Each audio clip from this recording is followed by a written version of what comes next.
Minecraft एक ऐसा game जहां पर हम एक 30 इंटू 30 मिलियन ब्लॉक्स वाले वर्ल्ड में स्पॉन होते हैं एंड ये वर्ल्ड में सारे animals, aquatic animals, zombies, Enderman, guardians और विलेजर्स भी है। बट हमारा कैरेक्टर स्टीव इन सब से बिल्कुल भी नहीं मिलता। इन सब से वो बिल्कुल ही अलग है दिखने में और काम करने में। वो ये पूरे वर्ल्ड में सिर्फ एक है। बट ऐसा क्यों? अब सिर्फ एक ही क्वेश्चन आता है, कौन है स्टीव?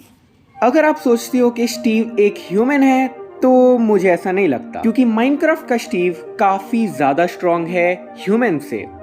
फॉर एग्जाम्पल, माइनक्राफ्ट की सबसे ज्यादा हेवीएस्ट आइटम है नेदरराइट ब्लॉक, क्योंकि वो बनता है गोल्ड एंड नेदरराइट इंगट से, क्योंकि उसमें दोनों का मिक्सचर है। एंड स्टीव एक शेल का शेल पूरा का पूरा नेदरराइट से भरा हुआ अपने सिर्फ एक हाथ से उठा सकता है। एंड सिर्फ ये नहीं, वो सारे के सारे सल्कर शेल्फ अपने इन्वेंटरी में रख के एक गोल्ड आर्मर पहनकर अपने हाथ में स्वॉर्ड एंड पिकैक्स रख के आराम से घूम सकता है, जिसका वेट होता है अराउंड पिरामिड्स के जितना। सो अब आप ही सोचो कि क्या स्टीव ह्यूमन है, या फिर ये भी हो सकता है कि स्टीव एक गॉड है। बट क्या हम स्टीव की सुपर स्ट्रेंथ को लेकर उसे गॉड डिक्लेयर कर सकते हैं? सो मेरे तरफ से उसका आंसर होगा नहीं। बट एक और चीज स्टीव को स्पेशल बनाती है, वो है कि वो मरने के बाद भी जिंदा हो सकता है, जिसको हम रीस्पॉन बोलते हैं। स्टीव के पास जितनी ताकत है उतने हमारे माइनक्राफ्ट में बाकी के मॉब के पास भी है। जैसे कि विलेजर्स भी काफी सारा सामान लेके चलते हैं, क्योंकि कभी भी हम उनके साथ ट्रेड कर सकते हैं। And also the piglins. अगर आपके पास इन्फिनाइट अमाउंट ऑफ गोल्ड है तो पिगलिन्स के पास भी इन्फिनाइट अमाउंट ऑफ आइटम होंगे जो वो आपको प्रोवाइड कर सके। बट विलेजर्स एंड पिगलिन्स मरने के बाद जिंदा नहीं हो सकते। तो इस हिसाब से हमारा माइनक्राफ्ट का स्टीव इन सबसे अलग है। यहाँ तक कि Guardians and Ender Dragon and Wither जैसे इतने स्ट्रॉन्ग मॉब्स भी वापस से रिस्पॉन नहीं हो सकते। But in the same situation, अगर वो मॉब्स स्टीव के ऊपर अटैक करते हैं, अगर उसमें स्टीव की जान जाती है, देन वो वापस से स्पॉन हो सकता है। ये एक ऑर्डिनरी ह्यूमन के लिए इम्पॉसिबल है। तो ऐसा कहना भी गलत नहीं होगा कि स्टीव एक गॉड है।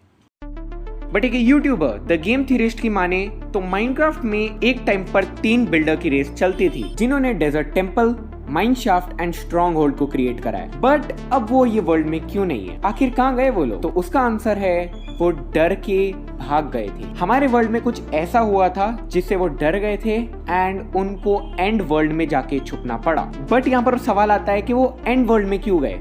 अगर वो स्टीव की तरह है तो वो लोग भी मरने के बाद रिस्पॉन हो जाते थे। जितनी भी बड़ी दिक्कत आती थी उससे लड़कर अगर उनमें वो घायल भी हो जाते थे तो वो वापस से रिस्पॉन हो सकते थे। तो उसका आंसर है कि वो रिस्पॉन नहीं हो सकते थे। बट ऐसा क्या हुआ था जिनकी वजह से उनको भागना पड़ा? उसके पीछे का कारण है हम, यानी कि स्टीव। तो स्टीव ने विदर को क्रिएट करा है एक न्यू मॉब क्रिएट करने के लिए, बट वो काम उल्टा पड़ गया। स्टीव एंड उसके बाकी के साथियों के ऊपर ही अटैक करने लग गए, जिसकी वजह से स्टीव के बाकी के साथी एंड वर्ल्ड में जाके छुप गए। बट अगर हम एंड वर्ल्ड की बात कर रहे हैं तो चलो एंड वर्ल्ड में चलते हैं। तो जब हम ड्रैगन को मारते हैं, जब हम वो एंड वर्ल्ड से ओवर वर्ल्ड में आते हैं, तो वहां पर एक कन्वर्सेशन टेक्स्ट आता है। इसमें हम देख सकते हैं कि 2 माइनक्राफ्ट के गॉड्स एक दूसरे से बात कर रहे हैं एंड वहां पर लिखा हुआ रहता है, I like this player, it played well, it did not give up. तो इसका मतलब एक ही बनता है कि माइनक्राफ्ट के गॉड ने ही स्टीव को वो पावर दी है रिस्पॉन होने के लिए, क्योंकि उन्होंने ही देखा हमें विदर को क्रिएट करते हुए एंड वो विदर से बचने के लिए एंड हमारे बाकी के दोस्तों को